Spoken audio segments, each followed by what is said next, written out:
Members of Congress, I have the high privilege and distinct honor of presenting to you the President of the United States.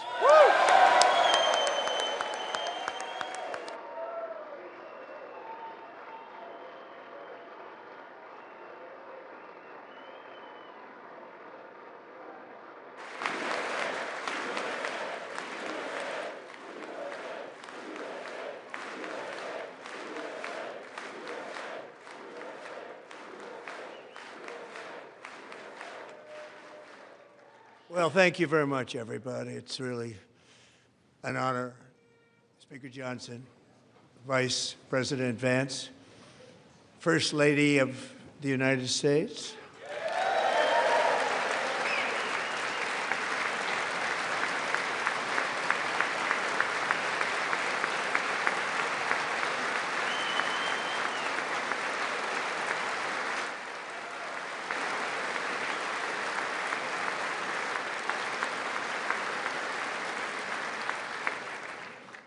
Second Lady of the United States,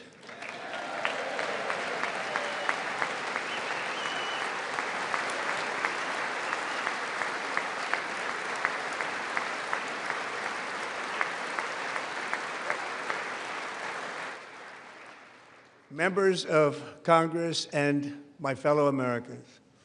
Our nation is back, bigger, better, richer, and stronger than ever before.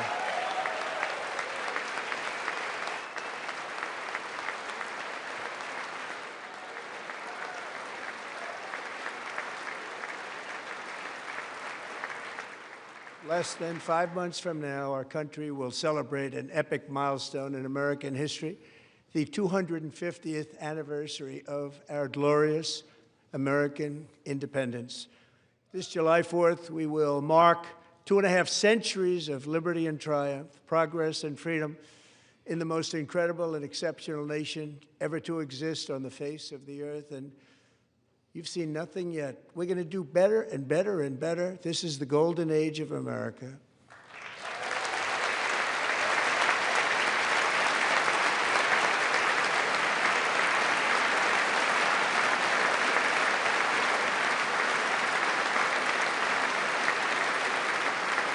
When I last spoke in this chamber 12 months ago, I had just inherited a nation in crisis with a stagnant economy, inflation at record levels, a wide-open border, horrendous recruitment for military and police, rampant crime at home, and wars and chaos all over the world. But tonight, after just 1 year, I can say with dignity and pride that we have achieved a transformation like no one has ever seen before, and a turnaround for the ages. It is indeed a turnaround for the ages.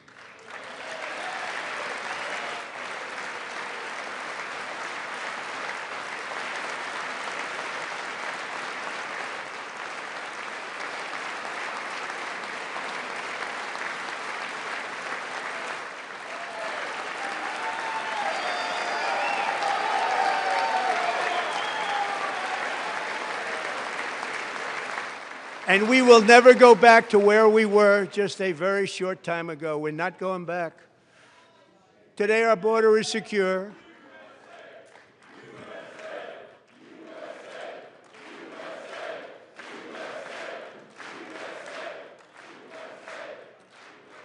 Thank you. Today, our border is secure. Our spirit is restored. Inflation is plummeting. Incomes are rising fast. The roaring economy is roaring like never before, and our enemies are scared, our military and police are stacked, and America is respected again, perhaps like never before.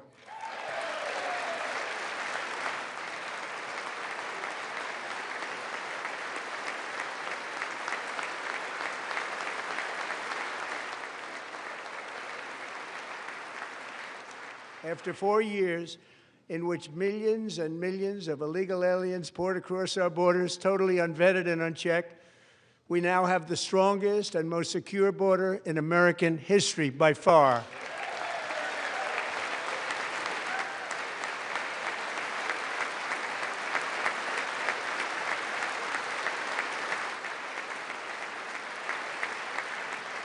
In the past 9 months, 0 illegal aliens have been admitted to the United States.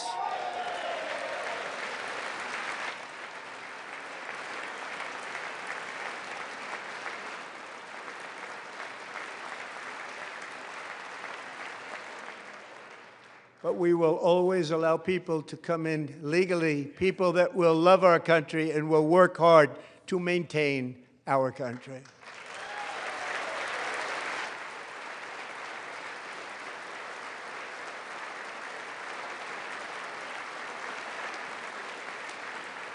The flow of deadly fentanyl across our border is down by a record 56% in 1 year.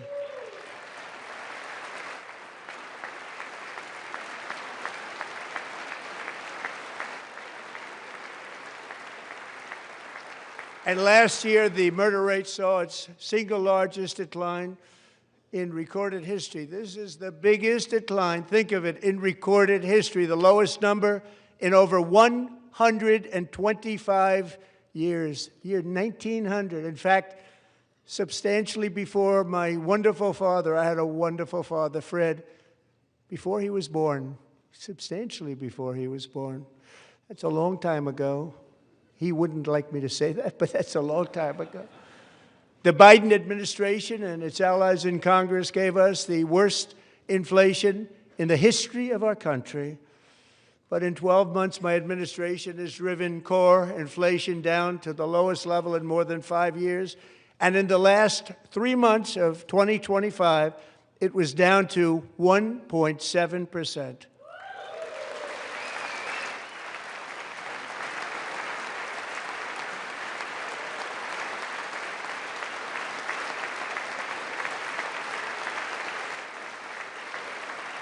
Gasoline, which reached a peak of over $6 a gallon in some states under my predecessor, it was quite honestly a disaster, is now below $2.30 a gallon in most states, and in some places, $1.99 a gallon. And when I visited the great state of Iowa just a few weeks ago, I even saw $1.85 a gallon for gasoline.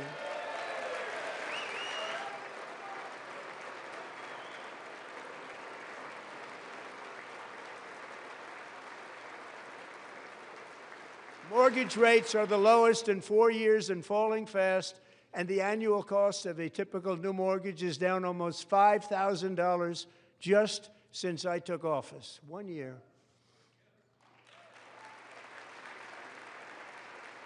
And low interest rates will solve the Biden-created housing problem while at the same time protecting the values of those people who already own a house that really feel rich for the first time in their lives. We want to protect those values. We want to keep those values up. We're going to do both. And we are going to keep it that way. The stock market has set 53 all-time record highs since the election. Think of that, 1 year. Boosting pensions, 401ks, and retirement accounts for the millions and millions of Americans. They're all gaining. Everybody's up, way up. In 4 long years, the last administration got less than $1 trillion in new investment in the United States. And when I say less, substantially less. In 12 months, I secured commitments for more than $18 trillion pouring in from all over the globe.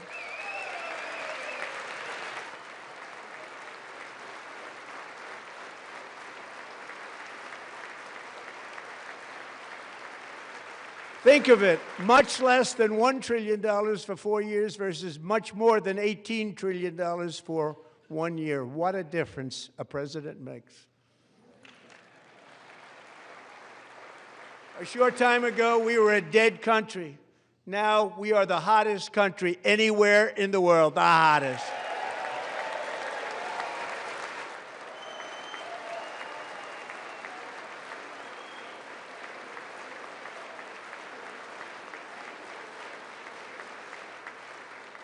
As thousands of new businesses are forming in factories, plants, and laboratories are being built, we have added 70,000 new construction jobs in just a very short period of time. It's getting bigger and bigger and stronger.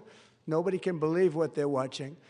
American oil production is up by more than 600,000 barrels a day, and we just received from our new friend and partner, Venezuela, more than 80 million barrels of oil.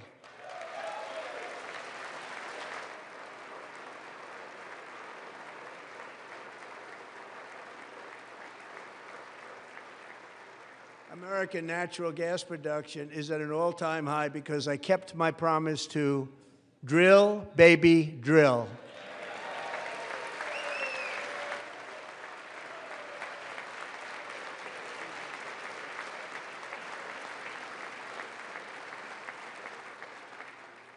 More Americans are working today than at any time in the history of our country. Think about that. Any time in the history of our country, more working today. And 100% of all jobs created under my administration have been in the private sector.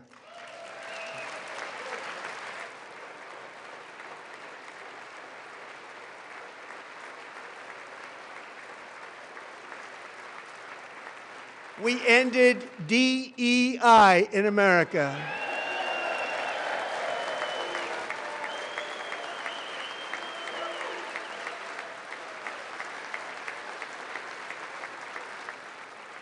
We cut a record number of job-killing regulations, and in 1 year we have lifted 2.4 million Americans, a record, off of food stamps.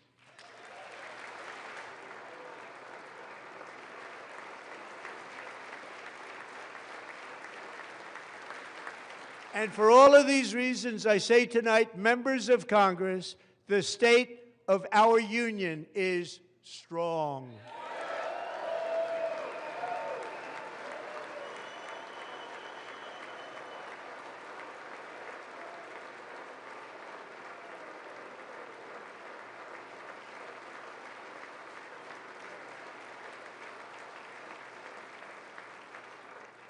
Our country is winning again. In fact, we're winning so much that we really don't know what to do about it. People are asking me, please, please, please, Mr. President, we're winning too much. We can't take it anymore. We're not used to winning in our country. Until you came along, we're just always losing, but now we're winning too much. And I say, no, no, no, you're going to win again. You're going to win big. You're going to win bigger than ever. And to prove that point, here with us tonight is a group of winners who just made the entire nation proud. The men's gold medal Olympic hockey team. Come on in.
Go ahead.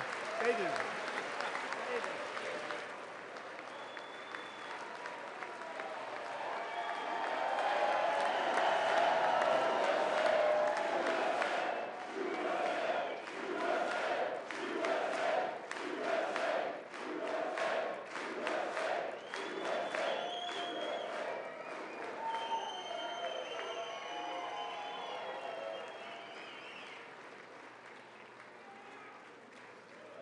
That's the first time I've ever seen them get up. And actually, not all of them did get up. But they beat a fantastic Canadian team in overtime, as everybody saw, as did the American women who will soon be coming to the White House.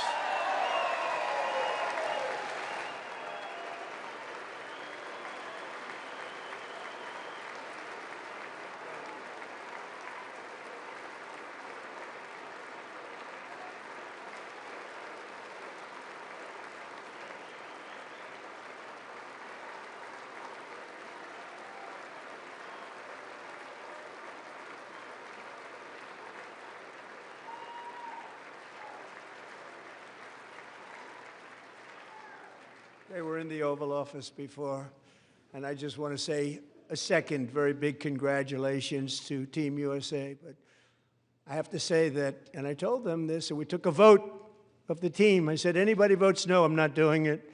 So they stood there, and they weren't about to say no, because I've never seen a goaltender play as well as goalie Connor Hellebuck.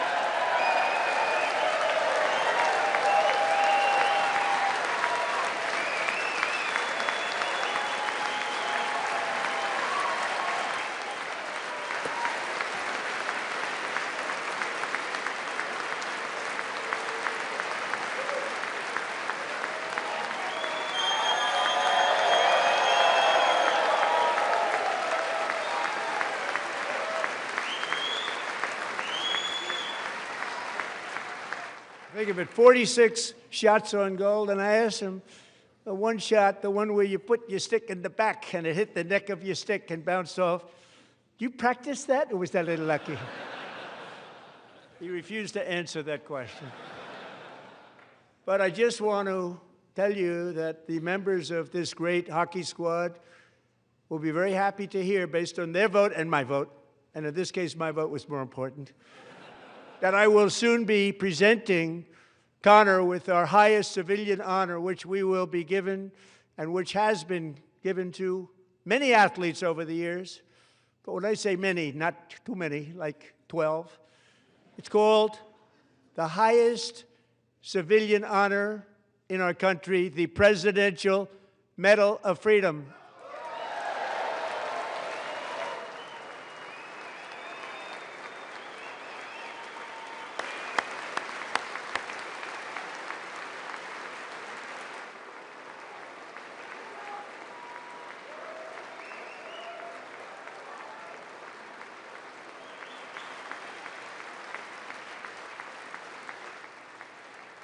Great athletes have gotten that, very great, the best, and I thought he deserved it. And I did take a vote, every single one of them. I said, I'm not giving it if anybody goes no, and every single one of them rapidly put up their hand. So I want to thank you all. What a special job you did. What special champions you are. Thank you very much.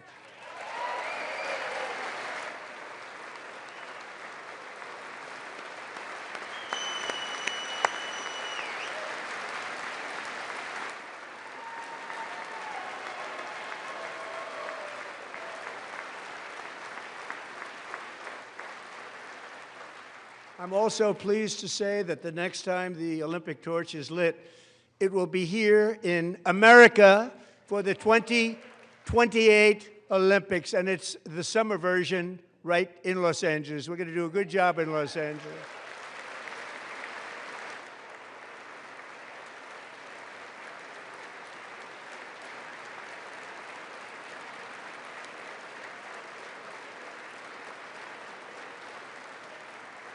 And Los Angeles is going to be safe, just like Washington, D.C. is now one of the safest cities in the country.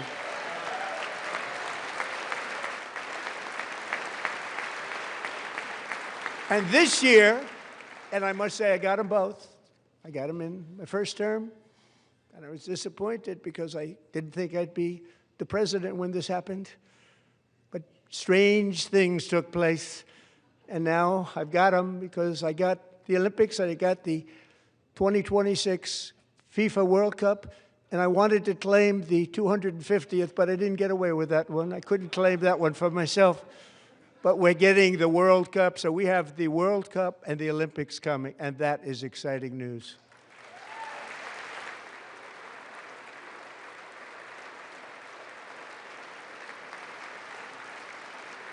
So this will be a year to celebrate our country and the heroes who have kept it free. Men like Buddy Taggart. At age 17, Buddy volunteered to defend America in World War II, serving in the Pacific under the great General Douglas MacArthur. He fought bravely in the famous Battle of Manila, worked so hard. He was badly wounded and almost killed by enemy machine guns in Luzon. And 81 years ago this month, he liberated the largest internment camp in the Philippines, one of the largest anywhere in the world. But he earned many honors, including a Purple Heart and a Bronze Star, came home, started a family, and tonight he is in the gallery looking forward to July 4th, 2026, his 100th birthday.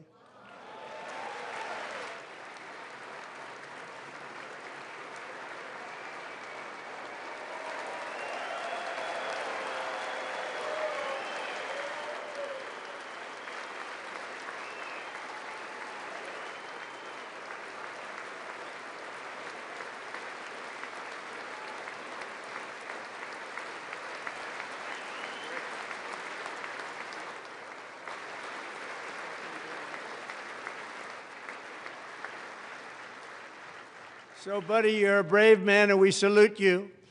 Even in times of challenge, setback, and immense heartache, the spirit of 1776 has always shone through very brightly.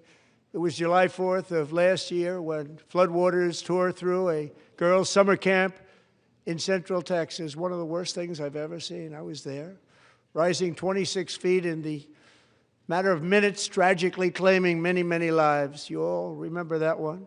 As the waters threatened to sweep her away, 11-year-old Millie Kate McClelland closed her eyes and prayed to God.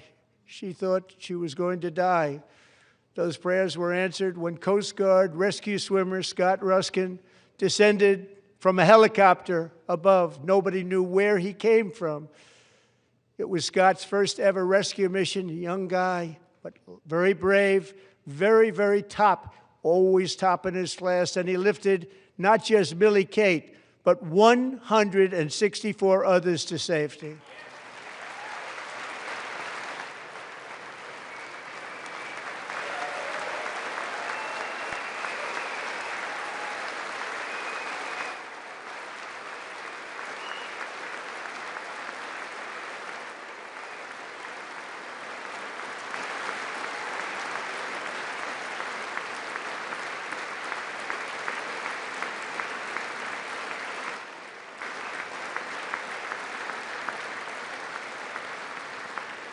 People watched Scott from a distance, and they couldn't believe what they were seeing. The winds were blowing, the rain was pouring, everything was going, and that rapid water, nobody's ever seen anything like it. They said, wow, that's something.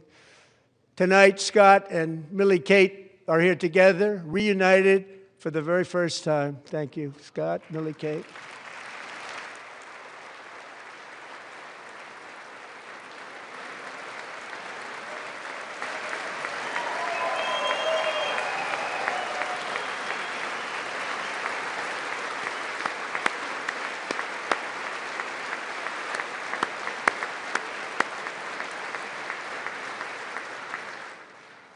And Petty Officer Ruskin, I'm pleased to inform you that I am now awarding you the Legion of Merit for extraordinary heroism, which is what it was, extraordinary heroism. Thank you.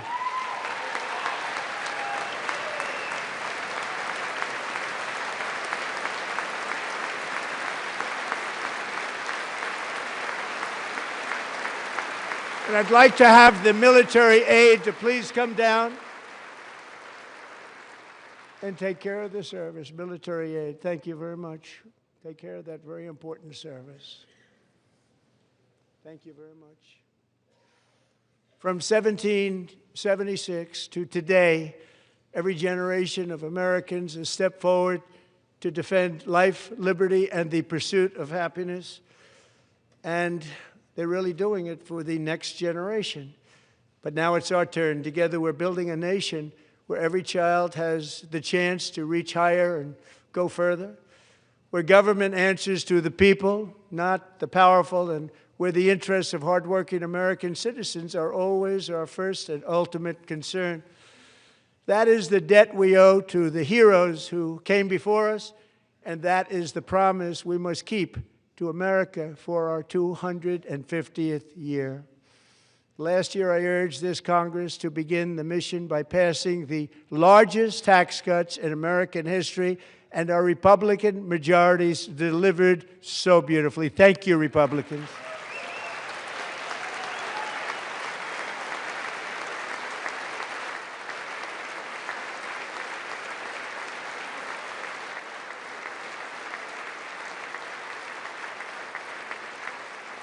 All Democrats, every single one of them, voted against these really important and very necessary massive tax cuts.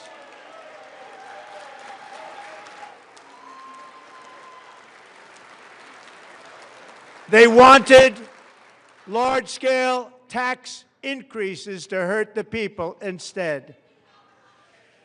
But we held strong, and with the great, big, beautiful bill, we gave you no tax on tips, no tax on overtime, and no tax on Social Security for our great seniors.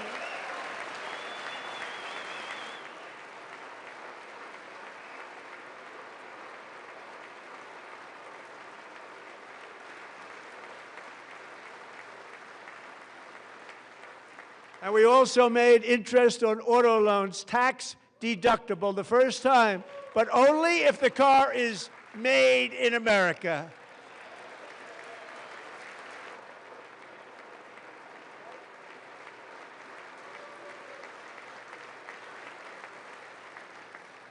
Recently in Pennsylvania, I met Megan Hemhauser, a devoted mom who's homeschools her children, beautiful, 2 children, during the day while waiting tables at night as her husband works overtime operating very heavy equipment. Megan is here this evening, and she's happy to tell you that she is so much richer because with no tax on tips, no tax on overtime, and our expanded child tax credit done again by Republicans, Megan and her husband will take home more than $5,000 extra just for the year, cutting her tax bill in more than half.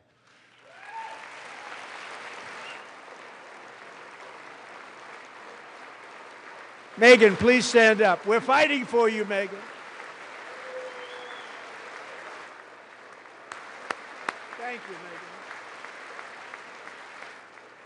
Thank you, Megan. We're fighting for you, Megan. Under our bill, parents like Megan can also activate their children's brand new Trump accounts. And I didn't name it. I did not name it. I did not name that.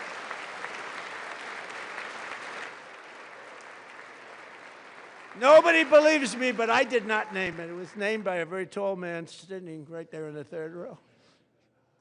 Nice man, a good man. Tax-free investment accounts for every American child. This is something that's so special and has taken off and gone through the roof.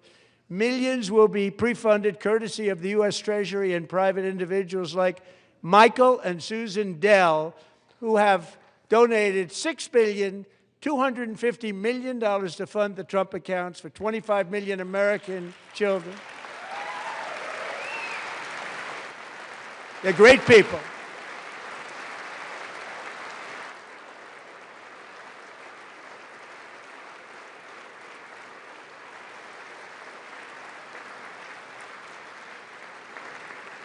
You know, I asked Michael Dell, how do you make all that money? He said, well, I just sat on my dorm in school, and I made computers, and I'd sell them to people, and I just kept selling and selling and selling, and pretty amazing story. That's called the American dream. He sold a lot of computers, a lot of those laptops, so I congratulate him on that, but I really thank him and Susan, as well as others like Brad Gerstner, a very tremendous guy. He was behind it right from the beginning. Brad Gerstner. Thank you, Brad.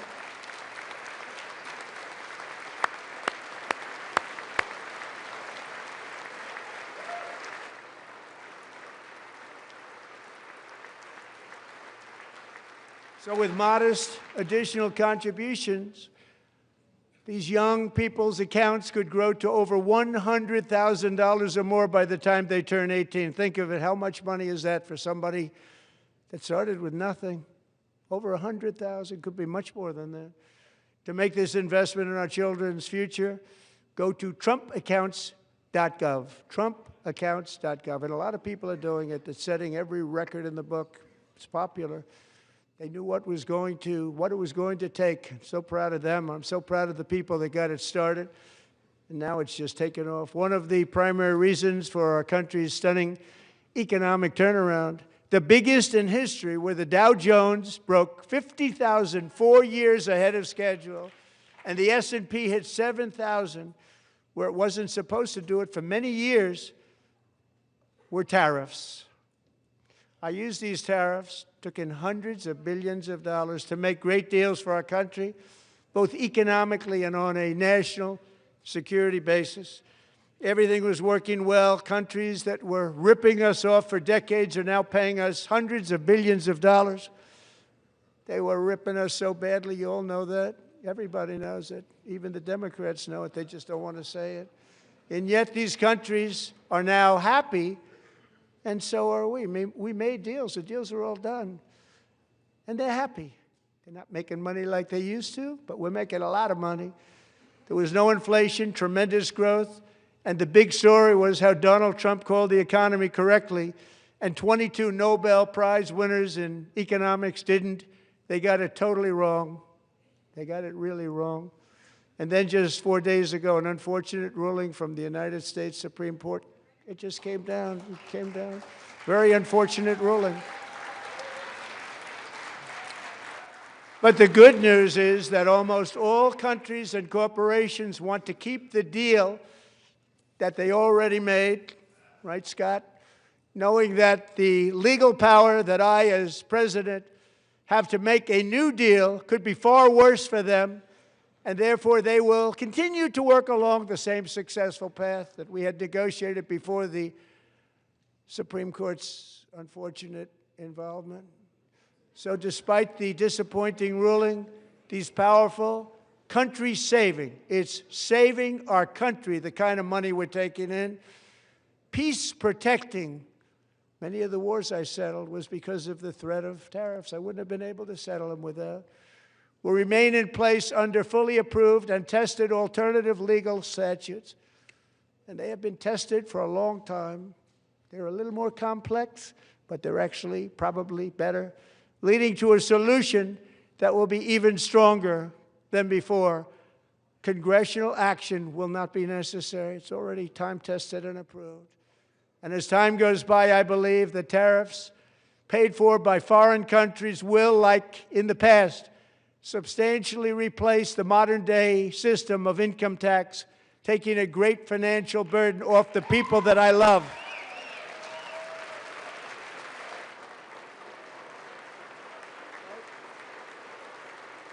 Right?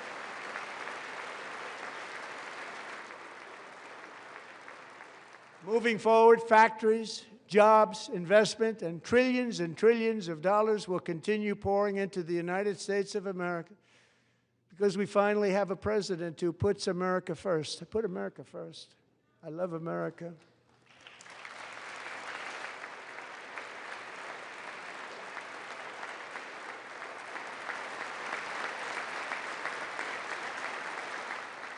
For decades before I came along, we had the exact opposite.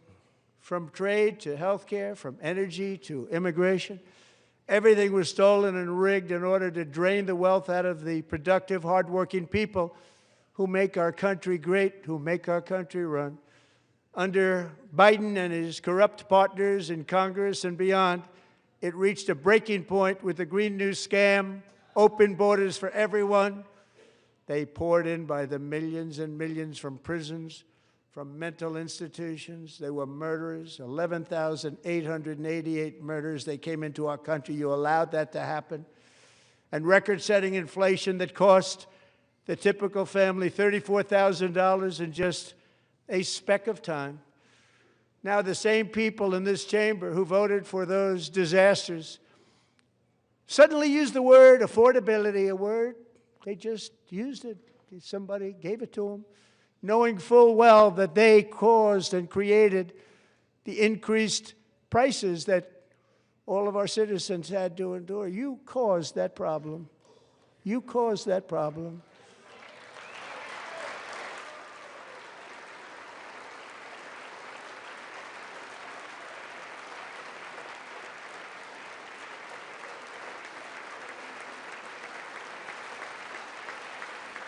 They knew their statements were a lie. They knew it.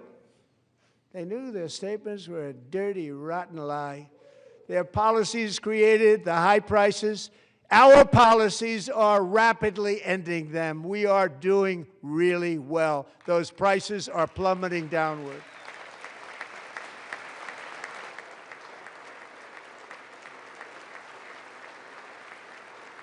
The price of eggs is down 60%, Madam Secretary. Thank you. The cost of chicken, butter, fruit, hotels, automobiles, rent is lower today than when I took office by a lot. And even beef, which was very high, is starting to come down significantly. Just hold on a little while. We're getting it down. And soon you will see numbers that few people would think were possible to achieve just a short time ago. Nobody can believe when they see the kind of numbers, and especially energy, when they see energy going down to numbers like that, they cannot believe it. It's like another big tax cut. I'm also confronting one of the biggest ripoffs of our times, the crushing cost of health care caused by you. Since the passage of the Unaffordable Care Act, sometimes referred to as Obamacare, big insurance companies have gotten rich. It was meant for the insurance companies, not for the people. With our government giving them hundreds and hundreds of billions of dollars a year as their stock prices soared 1,000, 1,200, 1,400, and even 1,700%, like nothing else. That's why I introduced the great health care plan. I want to stop all payments to big insurance companies and instead give that money directly to the people so they can buy their own health care, which will be better health care at a much lower cost.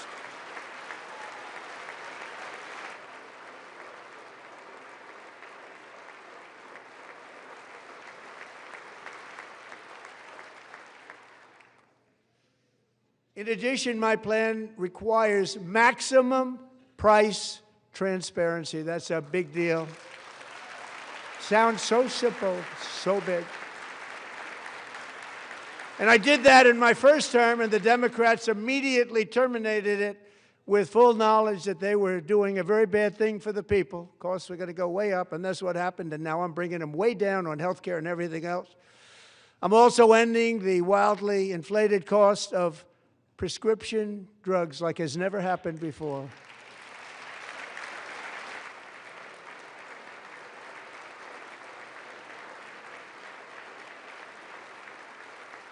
Other presidents tried to do it, but they never could. They tried. Most didn't try, actually. But they tried. They said they tried. They couldn't do it. They didn't even come close. They were all talk and no action, but I got it done. Under my just enacted most favored nation agreements, Americans who have for decades paid by far the highest prices of any nation anywhere in the world for prescription drugs will now pay the lowest price anywhere in the world for drugs. Anywhere, the lowest price.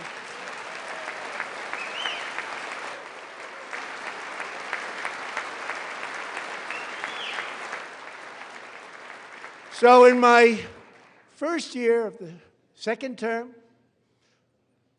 should be my third term, but strange things happen. I took prescription drugs, a very big part of health care, from the highest price in the entire world to the lowest. That's a big achievement. The result is price differences of 300, 400, 500, 600% and more, all available right now at a new website called TrumpRx.gov. And I didn't name that one either, by the way.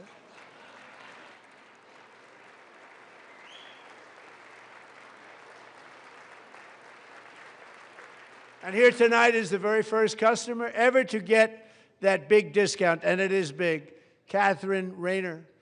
For 5 years, she and her husband have struggled with infertility, and they turned to IVF. One drug has been costing Catherine $4,000 to purchase, but a few weeks ago, she logged onto the TrumpRx website and got that same drug that cost $4,000, got it for under $500. A reduction of much more, actually, than $3,500. Catherine, we are all praying for you, and you're going to be a great mom.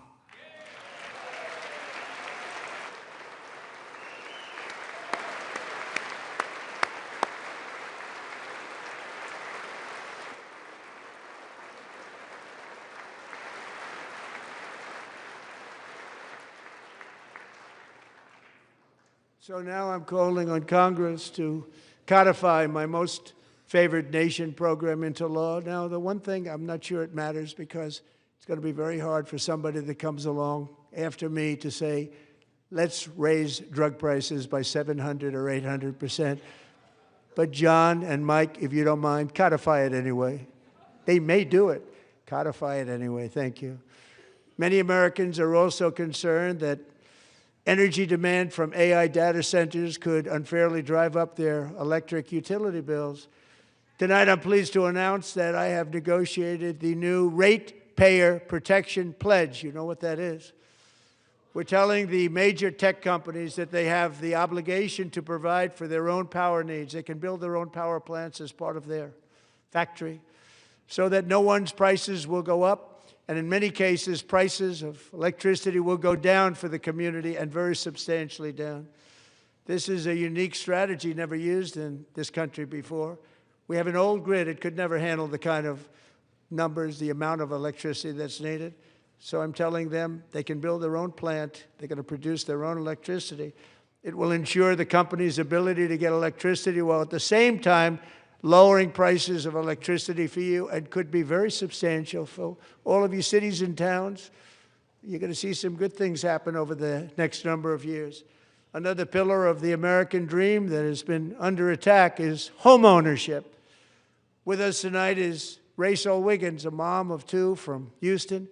She placed bids on 20 homes and lost all of those bids to gigantic investment firms that bypassed inspection, paid all cash, and turned those houses into rentals, stealing away her American dream. She was devastated. Stories like this are why last month I signed executive order to ban large Wall Street investment firms from buying up in the thousands single-family homes.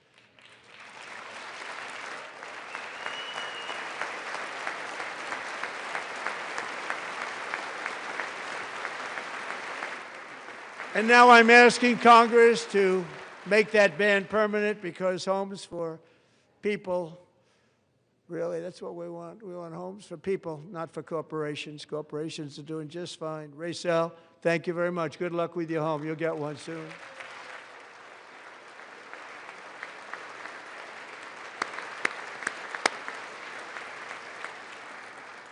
We're also working to make it easier for Americans to save for retirement.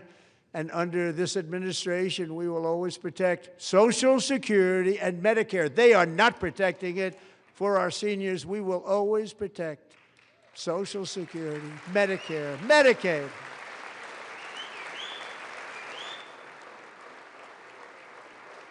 Since I took office, the typical 401k balance is up by at least $30,000. It's a lot of money. We have millions and millions of people, because the stock market has done so well, setting all those records. Your 401ks are way up. Yet half of all of working Americans still do not have access to a retirement plan with matching contributions from an employer. To remedy this gross disparity, I'm announcing that next year my administration will give these often forgotten American workers, great people, the people that built our country, access to the same type of retirement plan offered to every federal worker. We will match your contribution with up to $1,000 each year. As we ensure that all Americans can profit from a rising stock market, let's also ensure that members of Congress cannot corruptly profit from using insider information.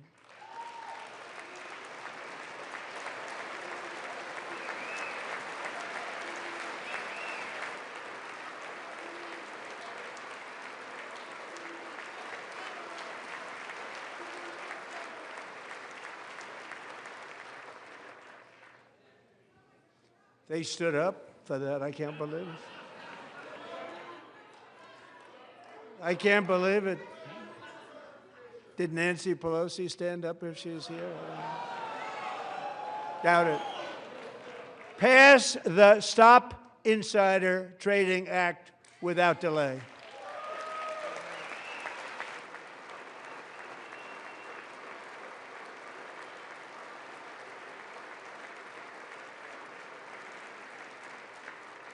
I wasn't sure if anybody even on this side was going to applaud for that. I'm very impressed. Thank you. I'm very impressed. But when it comes to the corruption that is plundering, it's plundering America. There's been no more stunning example than Minnesota, where members of the Somali community have pillaged an estimated $19 billion from the American taxpayer. Oh, we have all the information. And in actuality, the number is much higher than that. And California, Massachusetts, Maine, and many other states are even worse. This is the kind of corruption that shreds the fabric of a nation, and we are working on it like you wouldn't believe. So tonight, although started 4 months ago, I am officially announcing the war on fraud to be led by our great Vice President, J.D. Vance.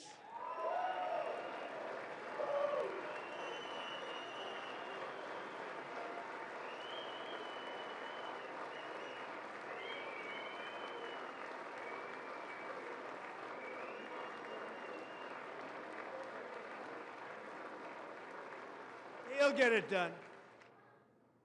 If we're able to find enough of that fraud, we will actually have a balanced budget overnight. It'll go very quickly. That's the kind of money you're talking about. We'll balance our budget. The Somali pirates who ransacked Minnesota remind us that there are large parts of the world where corruption and lawlessness are the norm, not the exception. Importing these cultures through unrestricted immigration and open borders brings those problems right here to the USA. And it is the American people who pay the price in higher medical bills, car insurance rates, rent, taxes, and perhaps most importantly, crime. We will take care of this problem. We're going to take care of this problem. We are not playing games. Delilah.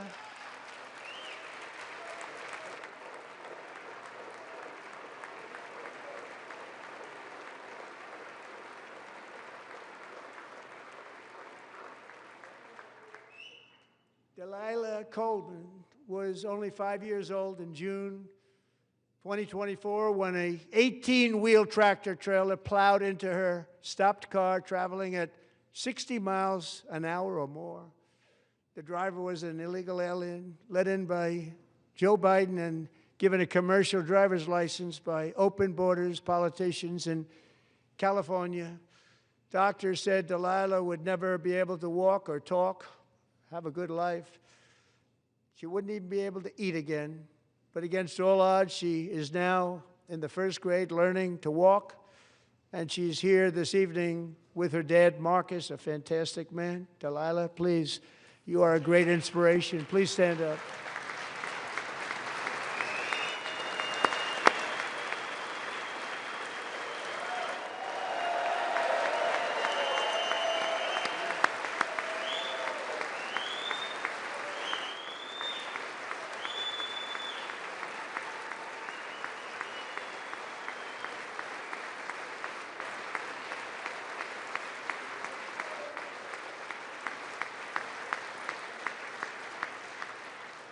Thank you, Delilah. Many, if not most, illegal aliens do not speak English and cannot read even the most basic road signs as to direction, speed, danger, or location. That's why tonight I'm calling on Congress to pass what we will call the Delilah Law, barring any state from granting commercial driver's licenses to illegal aliens.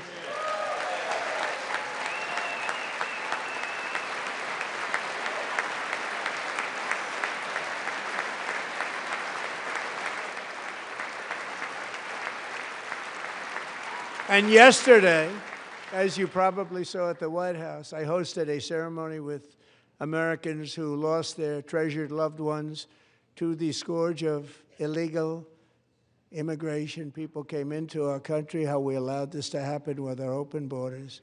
These are the angel moms and families that for decades our government betrayed and our media totally ignored. It was terrible. Hard to believe, actually. In 2023, a 16-year-old high school cheerleader named Elizabeth Medina was supposed to perform in her town's Christmas parade, but she never arrived. Her mother, Jacqueline, went home to look for her, and she found her lying dead in a bathtub, bleeding profusely after being stabbed 25 times. Lizbeth's killer was a previously arrested illegal alien who had broken in and brutally extinguished the brightest light in her family's life, violently and viciously. Her heartbroken mother is in the gallery to remind everyone in this chamber exactly why we are deporting illegal alien criminals to our country at record numbers, and we're getting them the hell out of here fast. We don't want them.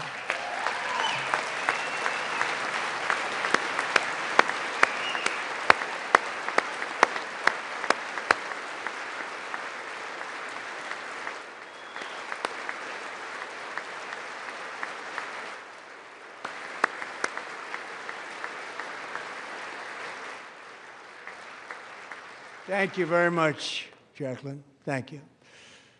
We can never forget that many in this room not only allowed the border invasion to happen before I got involved, but indeed they would do it all over again if they ever had the chance. If they ever got elected, they would open up those borders to some of the worst criminals anywhere in the world. The only thing standing between Americans and a wide open border right now is President Donald J. Trump and our great Republican patriots in Congress. Thank you. Thank you.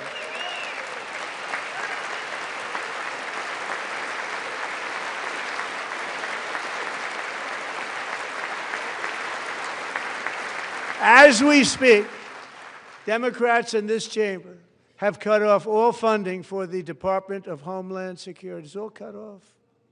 It's all cut off. They have instituted another Democrat shutdown, the first one costing us 2 points on GDP. 2 points we lost on GDP, which probably made them quite happy, actually. Now they have closed the agency responsible for protecting Americans from terrorists and murderers. Tonight I'm demanding the full and immediate restoration of all funding for the border security, Homeland Security of the United States, and also for helping people clean up their snow. We have no money because of the Democrats, and it would be nice. We'd love to give you a hand at cleaning it up, but you gave no money. Nobody's getting paid. It's a shame. So you have to think about it. We have, in case you didn't know, a pretty large snowstorm out there. One of the great things about the State of the Union is how it gives Americans the chance to see clearly what their representatives really believe. So tonight I'm inviting every legislator to join with my administration in reaffirming a fundamental principle.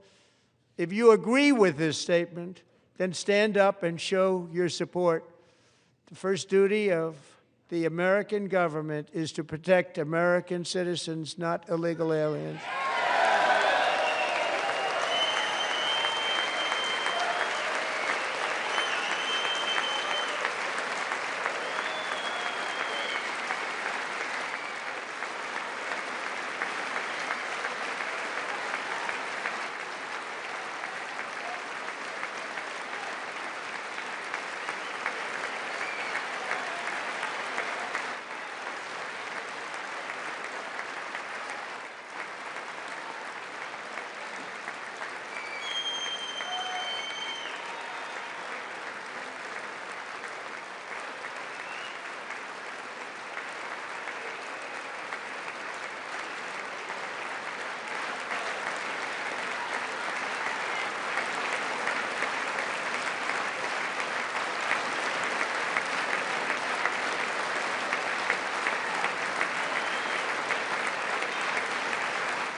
Isn't that a shame? You should be ashamed of yourself not standing up. You should be ashamed of yourself. That is why I'm also asking you to end deadly sanctuary cities that protect the criminals and enact serious penalties for public officials who block the removal of criminal aliens. In many cases, drug lords, murderers all over our country, they're blocking the removal of these people out of our country, and you should be ashamed of yourself.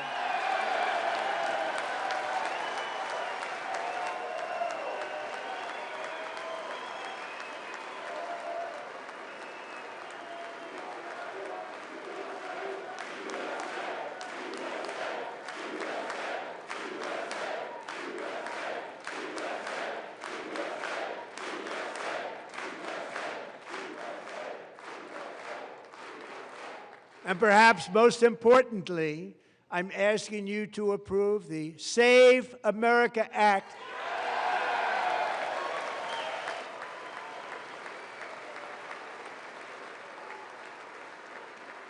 To stop illegal aliens and others who are unpermitted persons from voting in our sacred American elections. That cheating is rampant in our elections. It's rampant. It's very simple. All voters must show voter ID.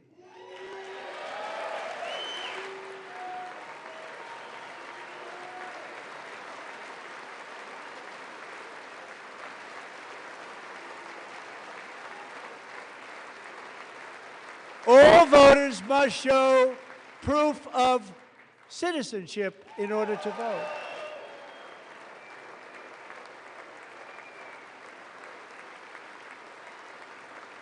And no more crooked mail-in ballots except for illness, disability, military, or travel. None. And this should be an easy one. And by the way, it's polling at 89%, including Democrats, 89%.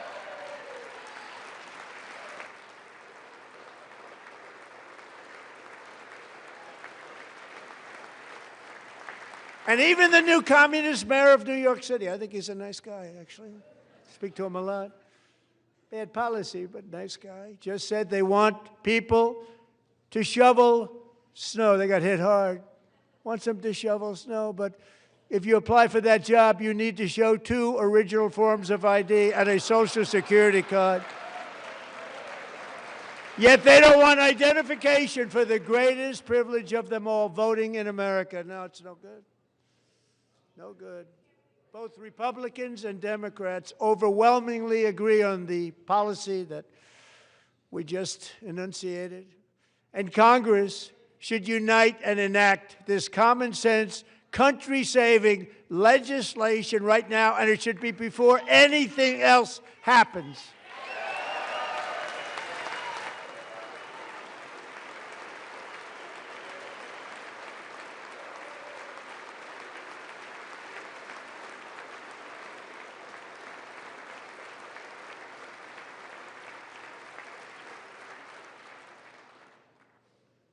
And the reason they don't want to do it, why would anybody not want voter ID? One reason, because they want to cheat. There's only one reason.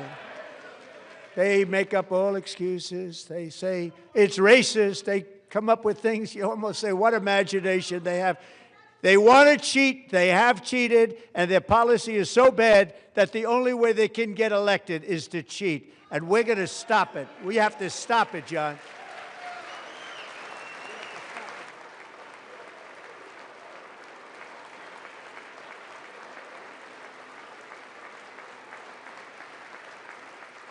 And here is one more opportunity to show common sense in government.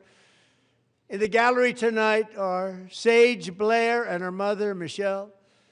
In 2021, Sage was 14 when school officials in Virginia sought to socially transition her to a new gender, treating her as a boy and hiding it from her parents. Hard to believe, isn't it? Before long, a confused Sage ran away from home after she was found in a horrific situation in Maryland A left-wing judge refused to return Sage to her parents because they did not immediately state that their daughter was their son. Sage was thrown into an all-boys state home and suffered terribly for a long time. But today, all of that is behind them because Sage is a proud and wonderful young woman with a full-ride scholarship to Liberty University. Sage and Michelle, please stand up.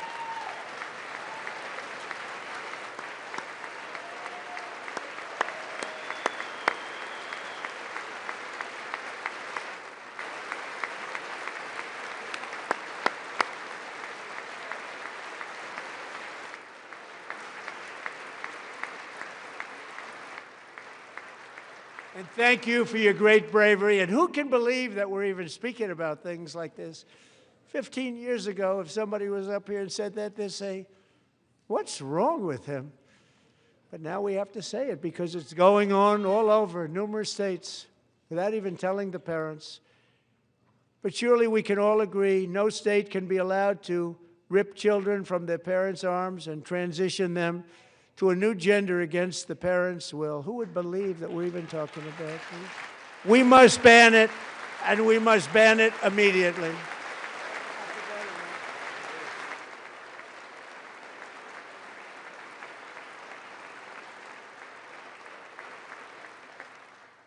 Look, nobody stands up. These people are crazy, I'm telling you. They're crazy.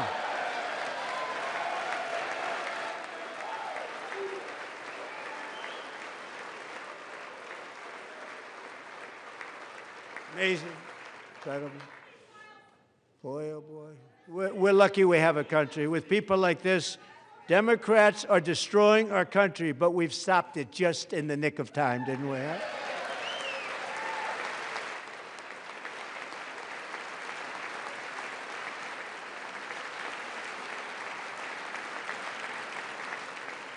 No one cares more about protecting America's youth than our wonderful First Lady, now a movie star. She's a movie star. Can you believe it? Who would have believed that? Over the past year, she has had an incredible impact championing AI legislation, advancing a landmark executive order on foster care, and helping secure $30 million to launch the Melania Trump Foster Youth to Independence Initiative. It's a tremendous, really a tremendous thing that happened and had a lot of bipartisan support. She gets much better bipartisan support than I do. I get none. She gets a lot. Someday you're going to have to tell me how you did that. And students and educators in every state have joined the First Lady's efforts in the presidential AI challenge, keeping America's next generation positioned to succeed and strongly succeed in the future. Tonight, we welcome two young people whose lives reflect the First Lady's impact, Sierra Burns and Everest Nevermont. Thank you both, and Melania, thank you. I know how hard you worked on it. Thank you very much.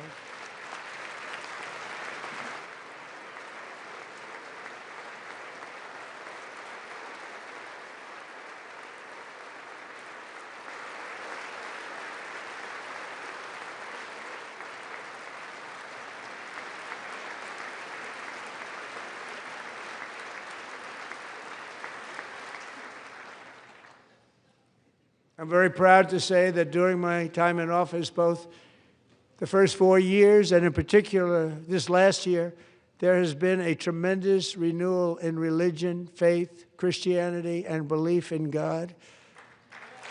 Tremendous renewal.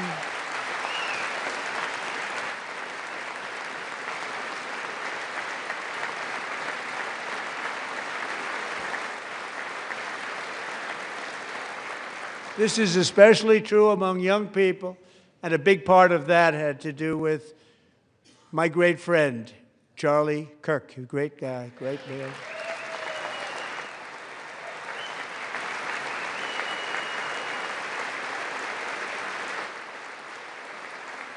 So last year, Charlie was violently murdered by an assassin and martyred, really martyred for his beliefs. His wonderful wife, Erica, is with us tonight. Erica, please stand.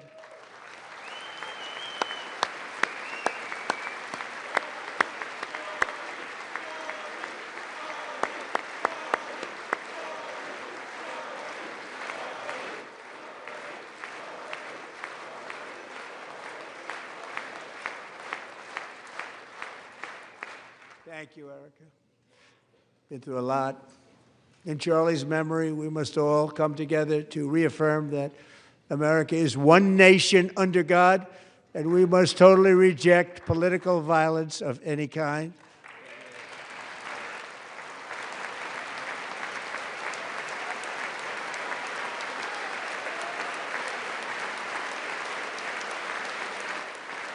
We love religion, and we love bringing it back, and it's coming back at levels that nobody actually thought possible. It's really a beautiful thing to see. Above all, unleashing America's promise requires keeping our communities safe. We have made incredible strides, yet dangerous repeat offenders continue to be released by pro-crime Democrat politicians again and again. We are honored to be joined tonight by a woman who's been through hell, Anya Zarutska. In 2022, she and her beautiful daughter, so beautiful, what a beautiful young woman, Irina, fled war-torn Ukraine to live with relatives near Charlotte, North Carolina. And by the way, what's going on with Charlotte? Last summer, 23-year-old Irina was riding home on the train when a deranged monster who had been arrested over a dozen times and was released through no cash bail, stood up and viciously slashed a knife through her neck and body. No one will ever forget. There were people on that train. No one will ever forget the expression of terror on Irina's face as she looked up at her attacker in the last seconds of her life. She died instantly. She had escaped a brutal war only to be slain by a hardened criminal, set free to kill in America, came in through open borders. Mrs. Zarutska, tonight I promise you we will ensure justice for your magnificent daughter, Irina.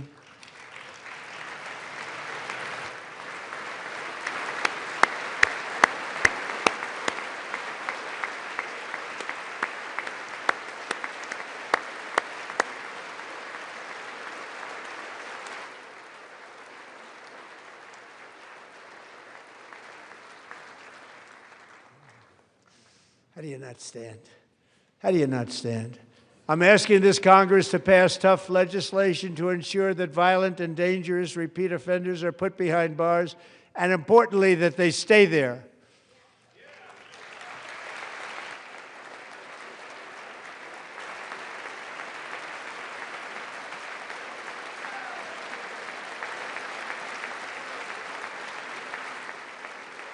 Starting last summer, I deployed our National Guard and federal law enforcement to restore law and order to our most dangerous cities, including Memphis, Tennessee, big success, New Orleans, Louisiana, big success, and our nation's capital itself, Washington, D.C., where we have almost no crime anymore in Washington, D.C. How did that happen?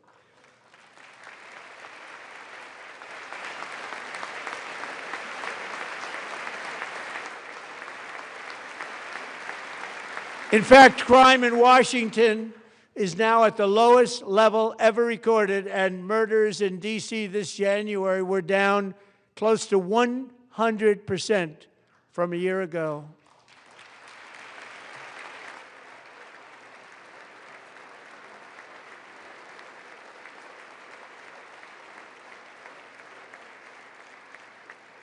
They don't like to hear that. One of the brave service members who helped achieve this stunning turnaround was 20-year-old West Virginia Army National Guard Specialist Sarah Beckstrom. After a 4-month deployment, she voluntarily extended her service, and her rank was going to be lifted. She was doing so well. They were so proud of her. But the very next day, she was on patrol near the White House when she was ambushed and shot in the head by a terrorist monster from Afghanistan. Shouldn't have been in our country. And all because she wore the uniform of our nation, she was shot. He traveled here because he didn't like people wearing our uniform. He was sick and deranged, shouldn't have been in our country. Sarah Beckstrom died in order to defend our capital, and we are honored to be joined by her wonderful parents, Gary and Evalie. Your daughter was a true American patriot, and she will be greatly missed. She was a great person. I saw reports on her. They've never seen anything like it.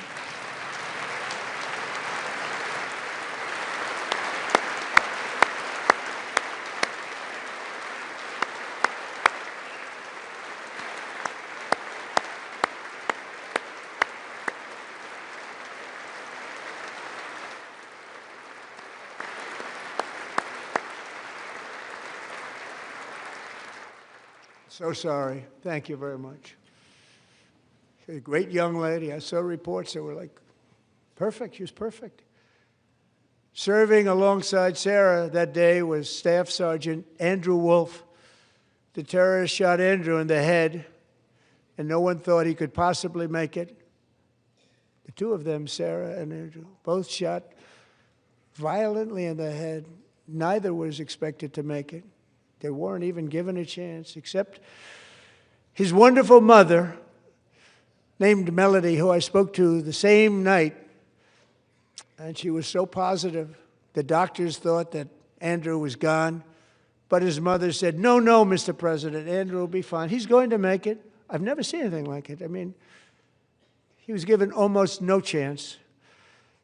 She said, I have no doubt, sir, he's going to be okay. This was a conversation that I had with her that night, with her son laying helplessly in bed, blood all over. Everybody is praying, she said, sir, he will be okay. The doctors didn't understand what she was saying, and after looking at the results of the damage done, neither did I. She was so strong and conclusive that even Andrew's great father felt she didn't really understand the gravity of the situation. But she turned out to be right. Right, Melody? She turned out to be right.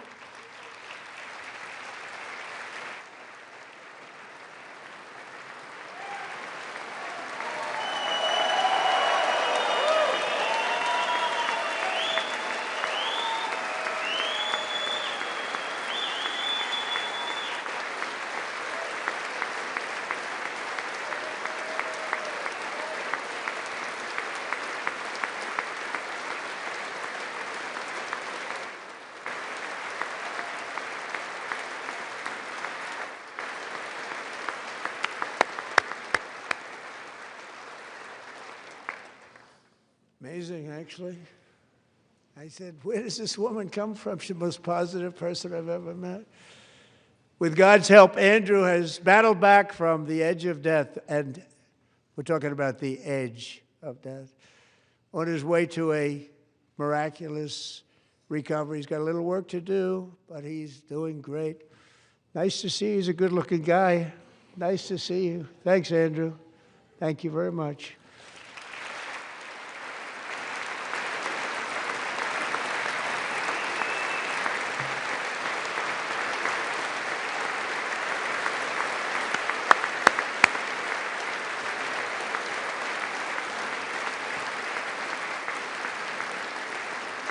So, Andrew, while you're up, now I'm going to ask a highly respected General James Seward to present Staff Sergeant Andrew Wolf and the great family of Sarah Beckstrom with the award created by our late, great President George Washington himself. It's called the Purple Heart.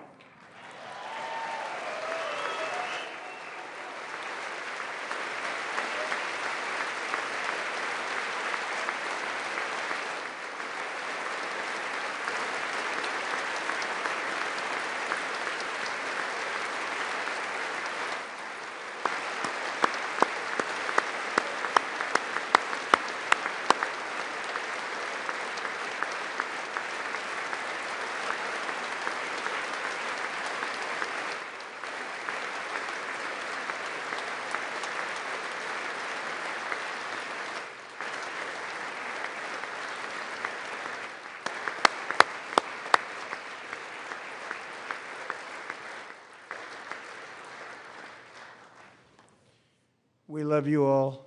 Love you. We're proudly restoring safety for Americans at home, and we are also restoring security for Americans abroad. Our country has never been stronger. My first 10 months, I ended 8 wars, including Cambodia. Isn't it funny?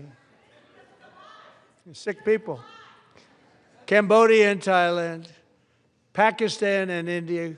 Would have been a nuclear war. 35 million people, said the Prime Minister of Pakistan, would have died if it were not for my involvement. Kosovo and Serbia, Israel and Iran, Egypt and Ethiopia, Armenia and Azerbaijan, the Congo and Rwanda, and of course the war in Gaza, which proceeds at a very low level. It's just about there. And I want to thank Steve Witkoff and Jared Kushner for your help. Thank you, Steve. Thank you, Jared.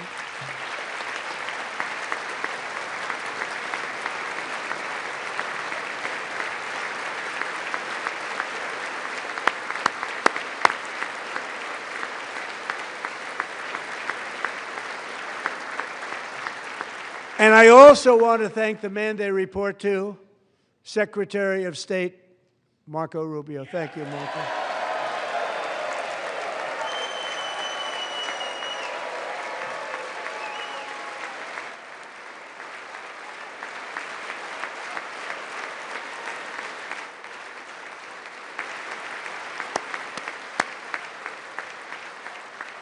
People like you.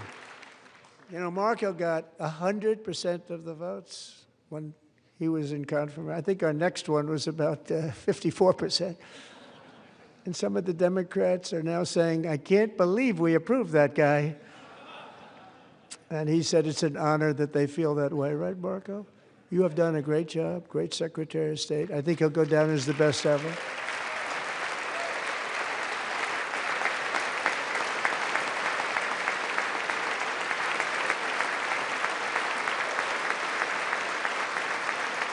Under the ceasefire I negotiated, every single hostage, both living and dead, has been returned home. Can you believe that?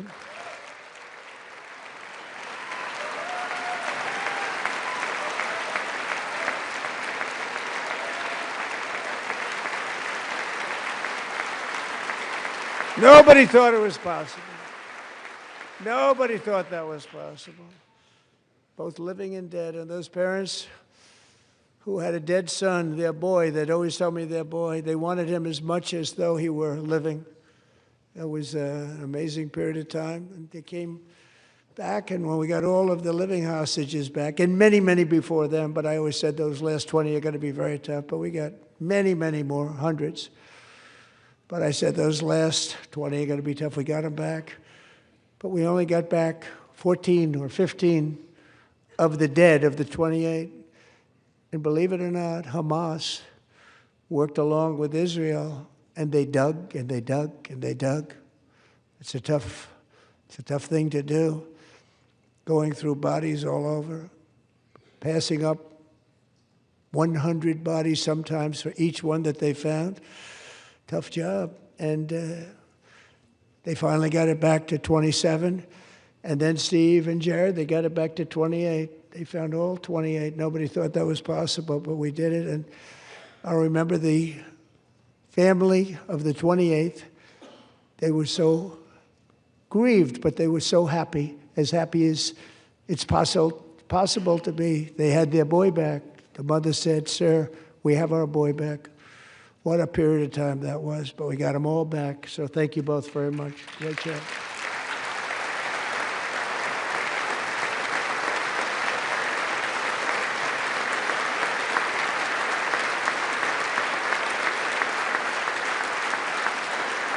And we're working very hard to end the 9th war, the killing and slaughter between Russia and Ukraine, where 25,000 soldiers are dying each and every month. Think of that, 25,000 soldiers are dying a month.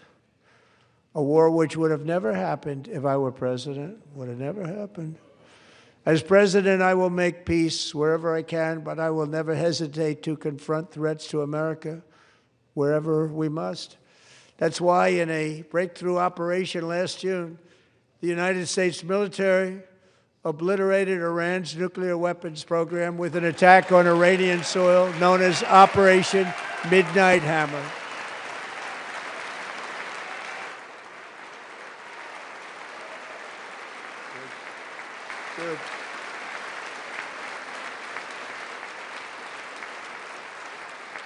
For decades, it had been the policy of the United States never to allow Iran to obtain a nuclear weapon. Many decades. Since they seized control of that proud nation 47 years ago, the regime and its murderous proxies have spread nothing but terrorism and death and hate. They've killed and maimed thousands of American service members and hundreds of thousands and even millions of people with what's called roadside bombs. They were the kings of the roadside bomb. And we took out Soleimani. I did that during my first term. Had a huge impact. He was the father of the roadside bomb.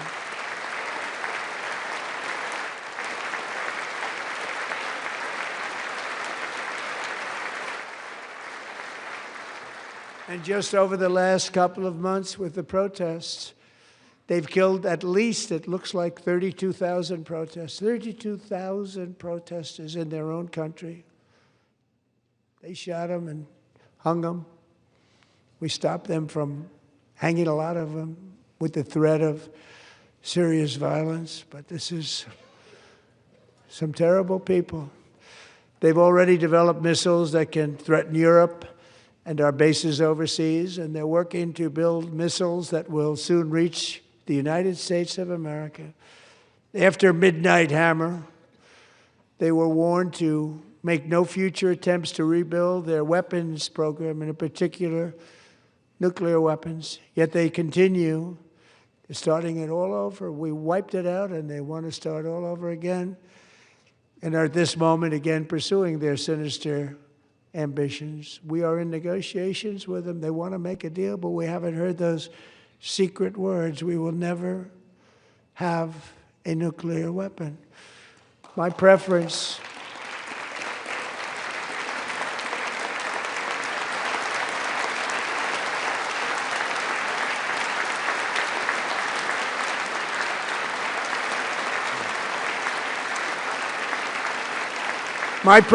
is to solve this problem through diplomacy.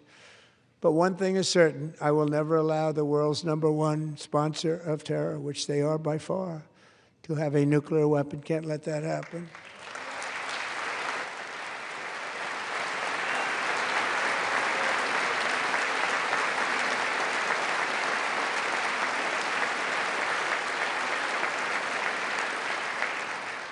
And no nation should ever doubt America's resolve. We have the most powerful military on earth. I rebuilt the military in my first term. We're going to continue to do so. Also, we just approved a $1 trillion budget. We have no choice. We have to be strong, because hopefully we will seldom have to use this great power that we built together. It's really called peace through strength, and it's been very, very effective.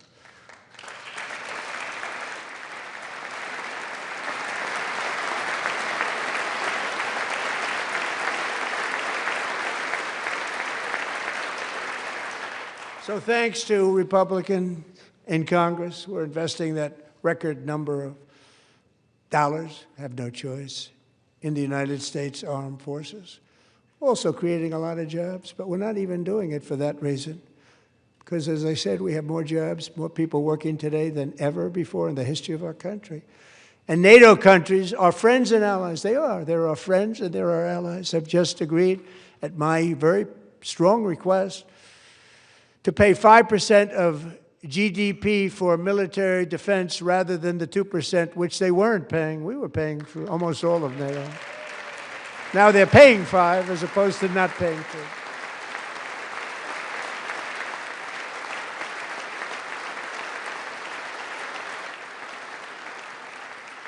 And getting that 5% was something which everyone said would never be done, could not happen. We got it really easily with one meeting. And big difference between 2% that's not paid. We were paying the freight of many of them. Very few were paid up. Now 5%, then they're paid. And everything we send over to Ukraine is sent through NATO, and they pay us in full. They pay us totally in full. Every branch of our armed forces is setting records for recruitment. This is so exciting. And every service member recently.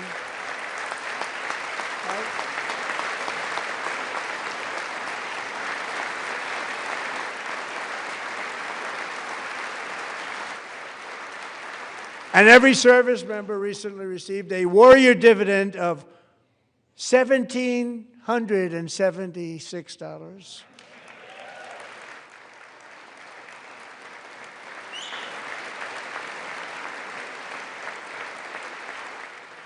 You know, they put it on my desk. We got the money from tariffs and other things, a lot of money we have. We have much more money than people understand. Have to rebuild that program a little bit, but it won't take long. But we got the money, and it was $1,775, and they wanted my approval. And I said, what's the number? $1,775. I said, wait a minute. For one more dollar, we can have $1,776. It's going to I said, we're going to figure that. I never asked anybody if we could afford it. One more dollar, I said $1,776.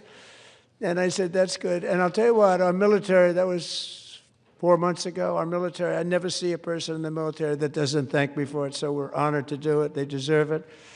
And we call it 1776. It was great. And we love our military. We love our law enforcement. We love our firemen. You know, the firemen don't get mentioned enough. We love our firemen. We're also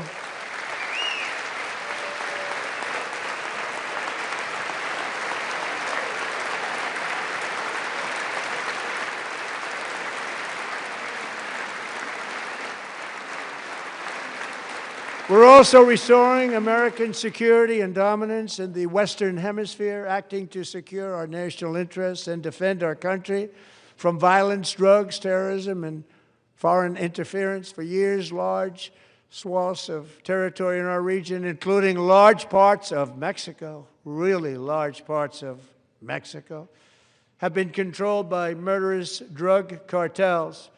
That's why I designated these cartels as foreign terrorist organizations, and I declared illicit fentanyl as a weapon of mass destruction.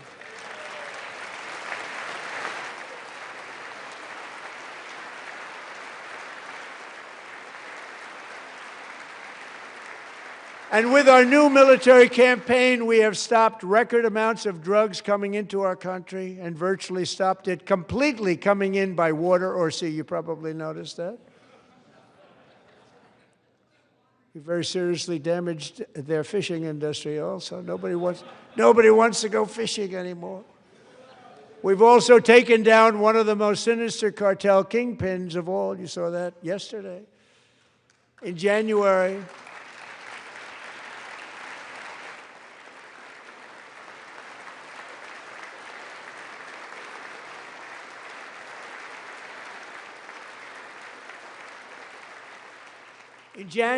elite American warriors carried out one of the most complex, spectacular feats of military competence and power in world history. No one's seen anything like it. Foreign leaders, I won't tell you who, called me and they said, very impressive, very good.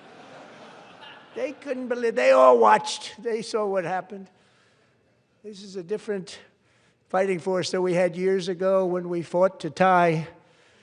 You know, it's a great fighting force. I'm so proud of it. Look at Space Force. Space Force is my baby, because we did that. My baby, it's becoming so important.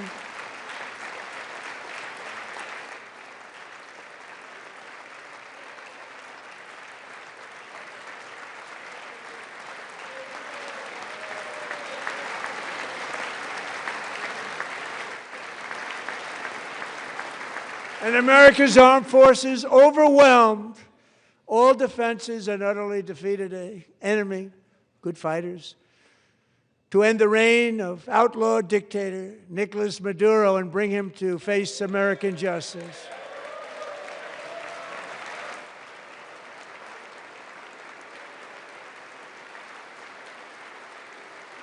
And this was an absolutely colossal victory for the security of the United States, and it also opens up a bright new beginning for the people of Venezuela.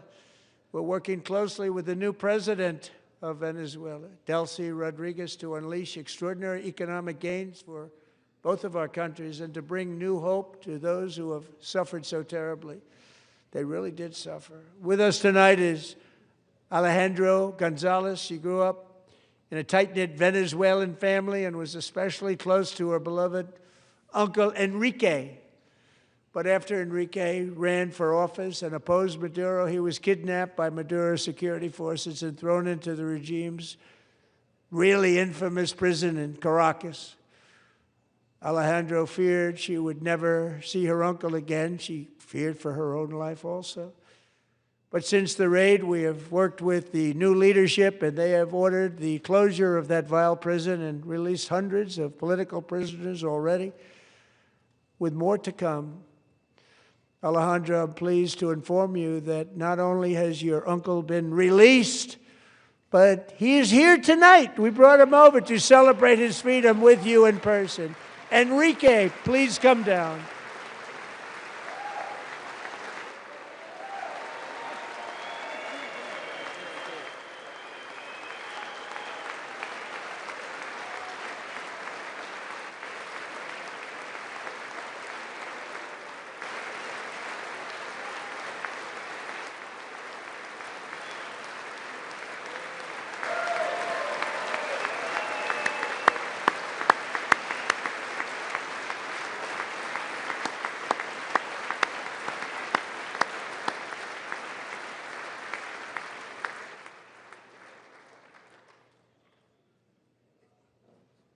Thank you, Enrique. Have a good time. Nice to have you back, Enrique. There were many heroes on that January raid to capture Maduro, really great heroes. It was very dangerous. They knew we were coming. They were all set. But the deeds of one warrior that night will live forever in the eternal chronicles of military valor.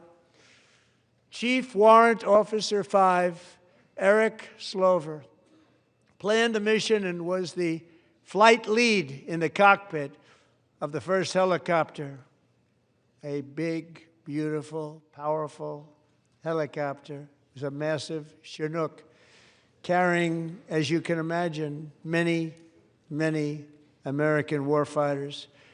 Wearing the dog tags, his wife Amy had blessed with holy water before he left. She knew it was going to be a rough one. Eric steered the Chinook under the cover of night and descended swiftly upon Maduro's heavily protected military fortress. This was a major military installation, protected by thousands of soldiers and guarded by Russian and Chinese military technology. How did that work out? Not too good. While preparing to land, enemy machine guns fired from every angle, and Eric was hit very badly in the leg and hip, one bullet after another. He absorbed 4 agonizing shots, shredding his leg into numerous pieces. And yet, despite the fact that the use of his legs was vital to successful helicopter flight, legs are the most important part of flying a helicopter, to deliver the many commandos who would capture and detain Maduro was the only thing Eric was thinking about. Then, even as he was gushing blood, which was flowing back down the aisle, helicopter lands at a steep angle. The machine gun stood right in front of him. They were right in front of him, 2 machine gunners who escaped the wrath of the previous planes. Eric maneuvered his helicopter with all of those lives and souls to face the enemy and let his gunners eliminate the threat. Turned the helicopter around so the gunners could take care of business, saving the lives of his fellow warriors from what could have been a catastrophic crash deep in enemy territory. Only after safely landing the helicopter with all the warriors aboard in the exact right spot, which was vital to the mission, we probably would have had to maybe cancel the mission if that didn't happen. Eric told his co-pilot, also wounded but not as gravely, to take over. I'm about ready to pass out. The success of the entire mission and the lives of his fellow warriors hinge on Eric's ability to take the searing pain. It was unbelievable what's happened to his legs of the bullets and keep on flying and landing, and people knew what was happening. Everybody in the back of the helicopter knew because they saw the blood pouring down the aisle. Chief Warrant Officer Slover is still recovering from his serious wounds, but I'm thrilled to say that he is here tonight with his wife, Amy. Eric and Amy, come on in.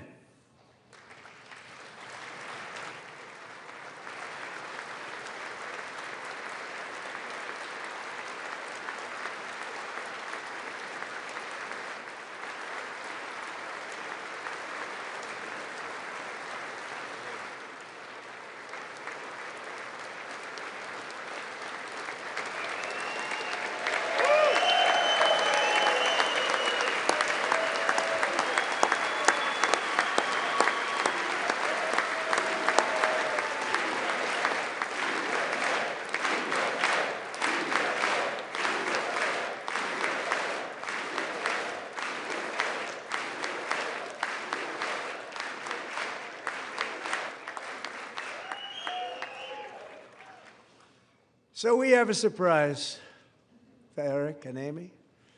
In recognition of Eric's actions above and beyond the call of duty, I would now like to ask General Jonathan Braga to present Chief Warrant Officer Slover with our nation's highest military award, the Congressional Medal of Honor.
Well, thank you very much, Eric and Amy. Great to get to know you. I met with them and with a lot of their fellow warriors at Fort Bragg recently. You notice the name Fort Bragg, we have it back, we brought it back. We won the First World War with it, the Second World War with it, and then they decided to change the name. So we changed it back. Everybody wanted to change back too.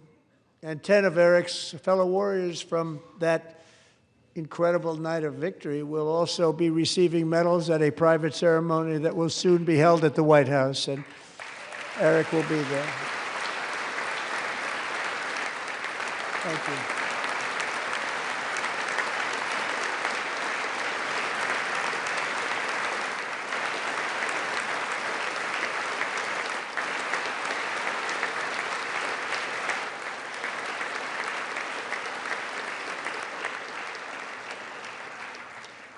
Thank you, Eric. That's a big one.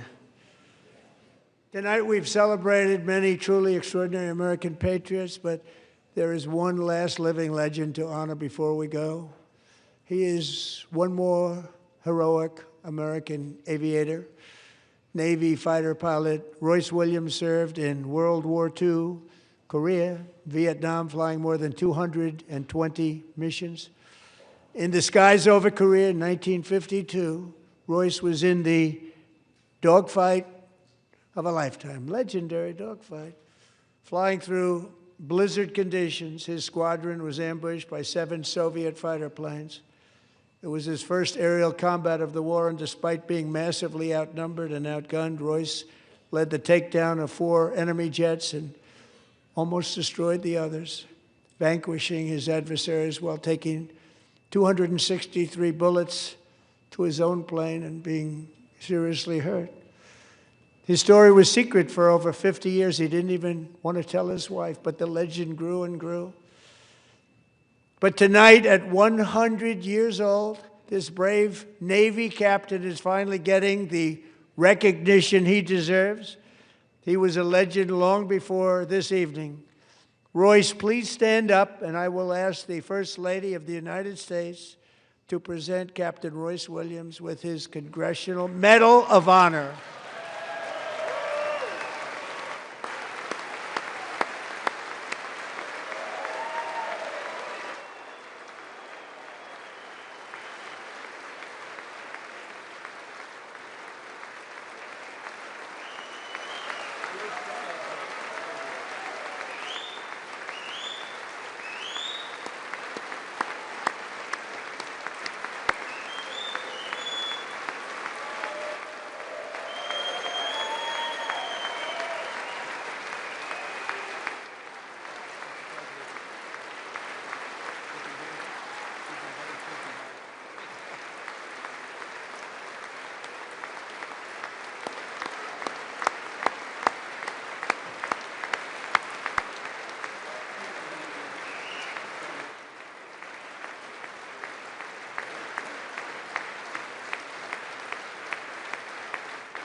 Thank you, Royce, and thank you, Eric.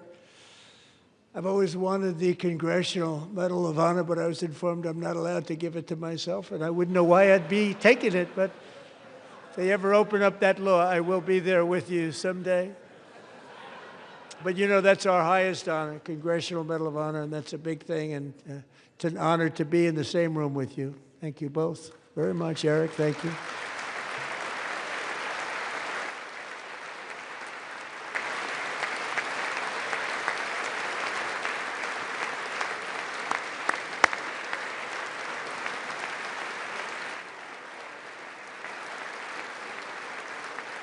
Thank you. 250 years is a long time in the life of a nation, but in another sense, it's really a mere moment in the eye of history.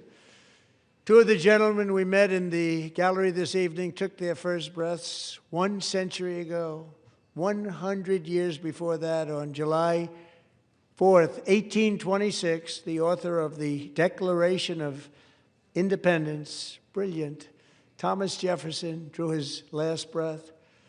Just a single long human lifespan separates the giants who declared and won our independence from the heroes who stand among us tonight. Everything our nation has done, everything we have achieved, has been the work of those few great lifetimes. In those brief chapters, Americans built this nation from 13 humble colonies into the pinnacle of human civilization and human freedom, the strongest, wealthiest, most powerful, most successful nation in all of history. Americans ventured out across the daunting and dangerous continent. We carved paths through an unforgiving wilderness, settled a boundless frontier, and tamed the beautiful but very, very dangerous Wild West.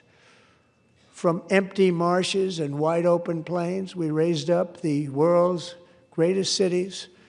Together, we mastered the world's mightiest industries and shattered history's monstrous tyrannies. And we liberated millions from the chains of fascism, communism, oppression, and terror. Americans lifted humanity into the skies on the wings of aluminum and steel And then we launched mankind into the stars on rockets powered by sheer American will and unyielding American pride. We wired the globe with our ingenuity. We captivated the planet with American culture.